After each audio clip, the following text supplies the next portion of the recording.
So today I'm using white ink.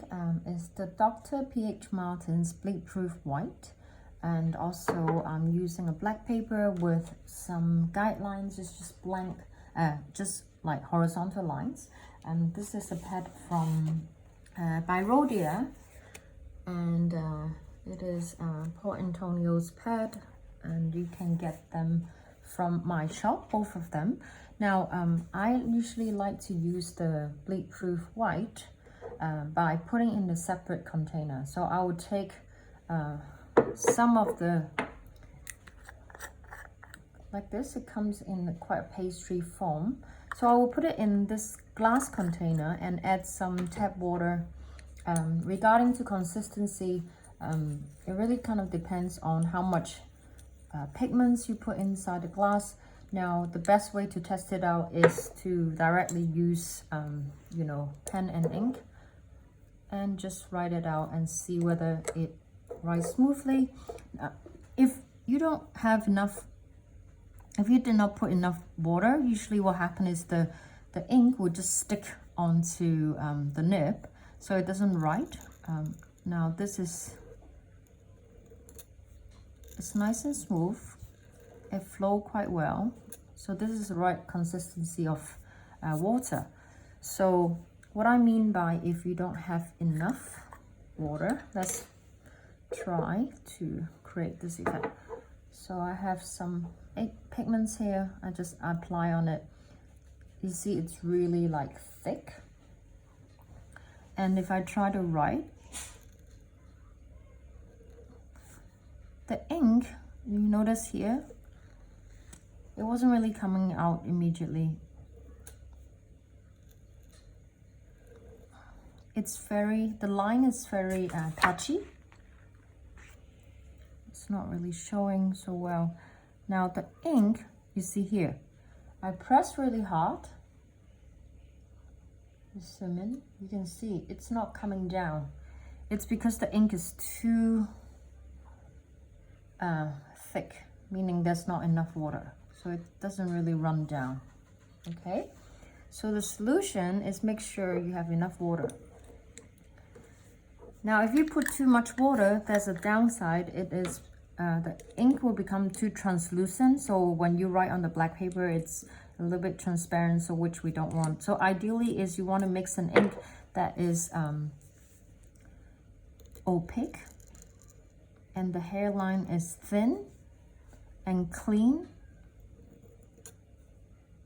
Now I'm just doing a few warm-up of the capital stem. I recently got a request, an inquiry about the capital stem. How do you do this? Now, capital stem is actually specifically, we're talking about this capital stem. There are many types of capital stem. In Spencerian, this is one of the most common capital stem, because you can have this capital stem and you can form a lot of the alphabet. So for example, you can put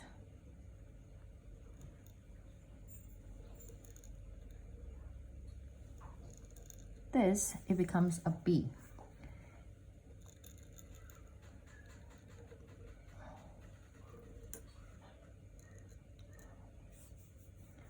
You can have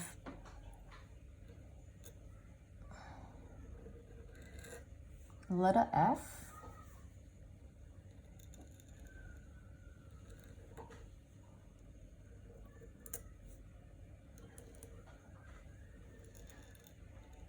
P,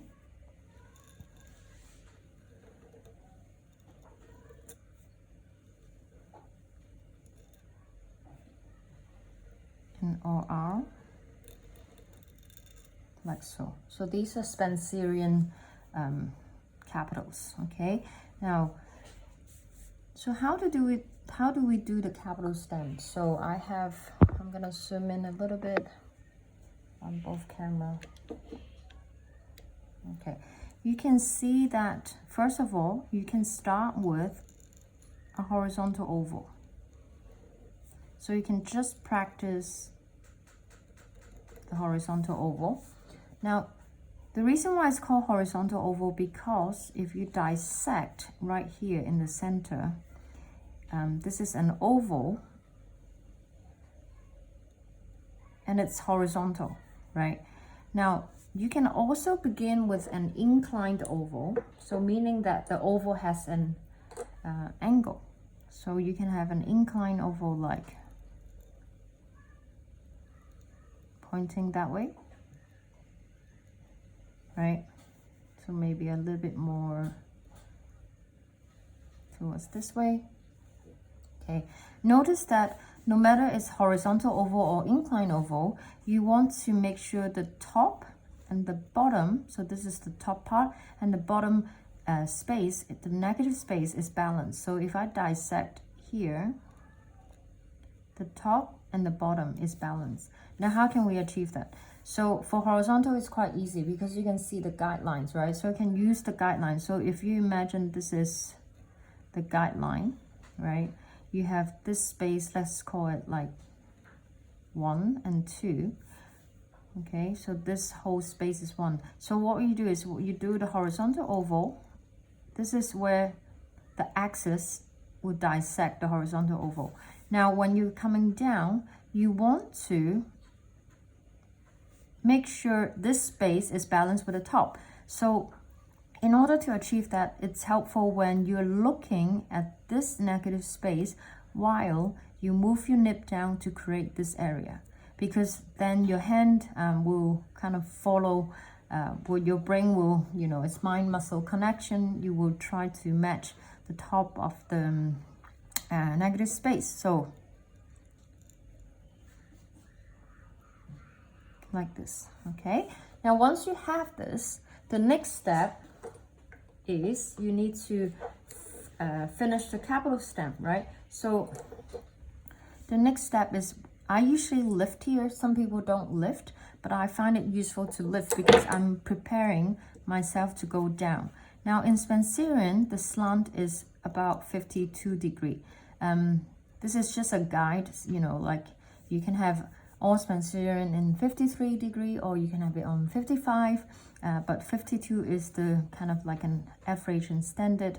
So it's just a guideline. Now what you do is you follow the slant coming down with no pressure, and once it passes the waistline, so in this case this will be the waistline, okay, this will be the ascender 1, and this is the ascender 2, this is the baseline. Okay, so you follow and come down. Once you hit the waistline, you start to add pressure and move towards left. Okay, now I find it easier if I do it a bit with speed, so write a little bit faster, because writing it slow, it's you lose the momentum. So let's try that again. So I just dot some lines as a guideline. So the top oval,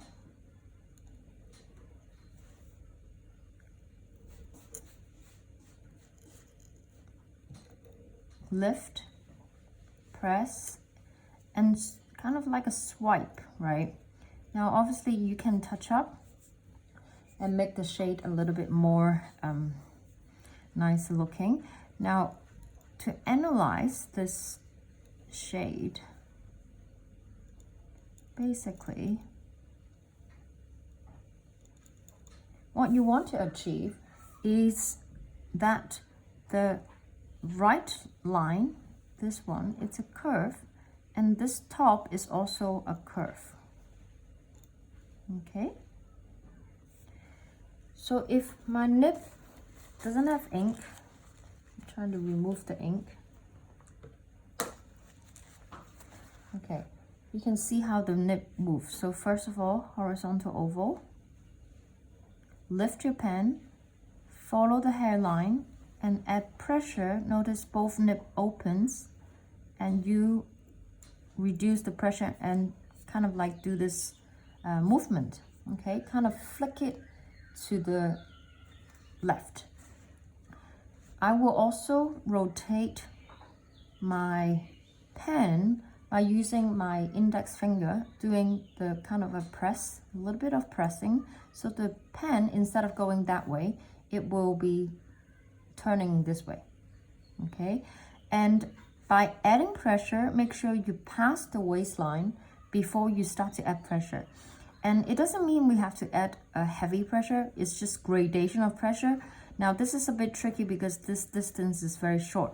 So that means that you add pressure and reduce quite quickly. And I'll do a few so you can see. And it definitely is a stroke that needs a lot of kind of like practice, and like even to start a lot of warm up. Now sometimes it will be kind of like this, which is a good example of what not to do, like very angular, and this is straight. But as I said,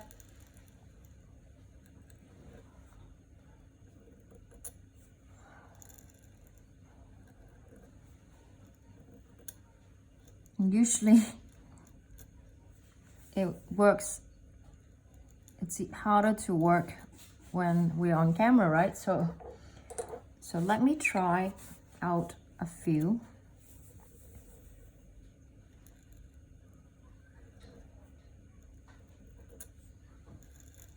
So this is slow, lift, flick. Now, as I said, you can touch up and just make an outline. So I just make an outline outside. If here I can add an outline, just elongate this a little bit.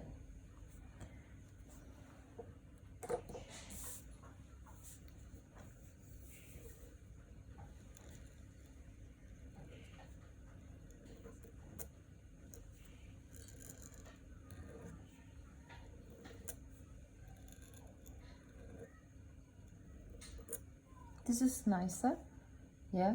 You see this is a little bit bumpy here, like, but as I said, you can touch up just an outline so it looks a little bit smoother. So the goal is you want this to be kind of a curve, and it's a curve, so it's not like this one. So this is a very good example of what we want to avoid. But to be honest, as a beginner, I remember a lot of the times I create a lot of this capital stem because I don't know how to manipulate the nib. Now, another tips to help you is that you can use different types of nibs. So currently this is a very flexible nib. It's the Leonard EF Principle Extra Fine. Yeah, so it's a flexible nib. Now if I change it to a nickel G nib, which I believe most of you know that it's a very stiff nib, like this one. Now, usually it's harder to create because it doesn't respond to pressure so quickly, right?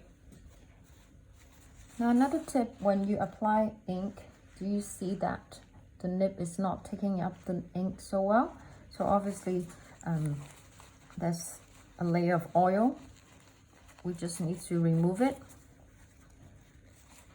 You can use the white ink to help cleaning it off. So this is what you want to achieve. Okay, now let's see.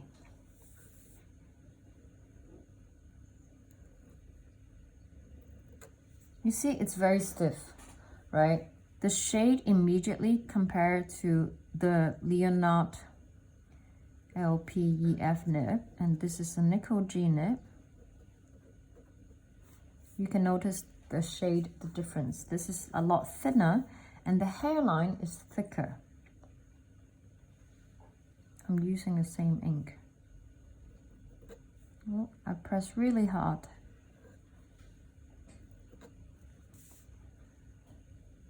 Still trying to figure out the right amount of pressure.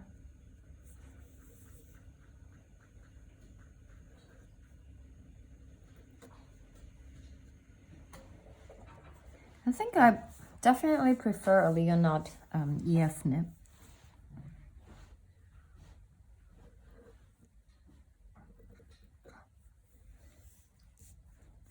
Now make sure this is a thin hairline. This is really thick. This is also not a brand new Nikoji, so it could be the reason why the hairline is so thick, because the tip is not as sharp. Okay, I just changed another Nikoji.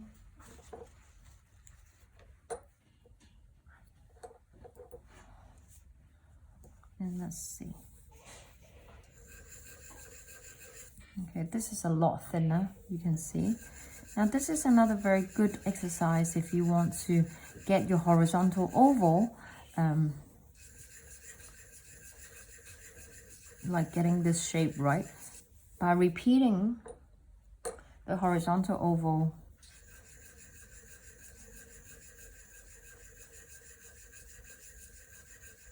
So I do about 20 times, and you overlap, and you want to keep this space kind of more or less even and as light as possible, because by doing this more, it helps to improve the horizontal oval. Okay, now the hairline is a lot thinner. Can you compare this one to, let's say, this one? This line, it's a lot thinner, lighter, because I changed the Nikoji nib. I was using an older Nikoji and then I changed a brand new one. But it's still very stiff, which I'm really not used to. And I think you kind of like, you can't do the flicking so well. But you definitely can try, you know, because if you're a very, you know, new to calligraphy, especially, you know, if you have not learned to control the Leonard extra fine, it makes sense to try to use a Nikoji. Now change it back to a LPEF, just do it a couple more times.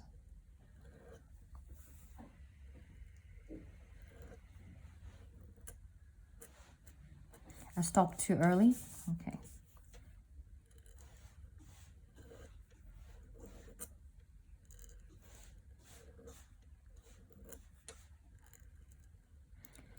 Sometimes I just like let it, you know, this is not great. I just not so fussed about not making it perfect. Just do a few times, even few rolls, so that I get into this movement and the rhythm.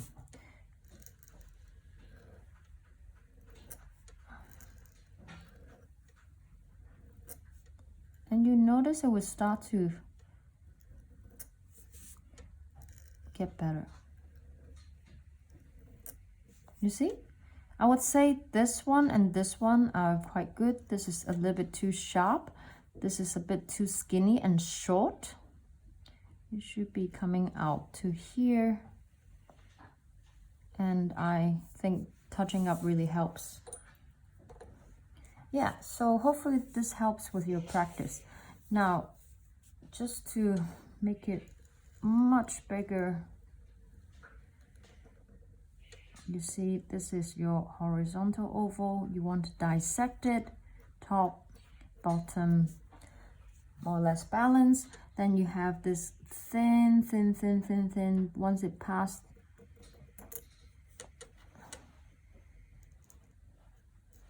let's say this is the waistline.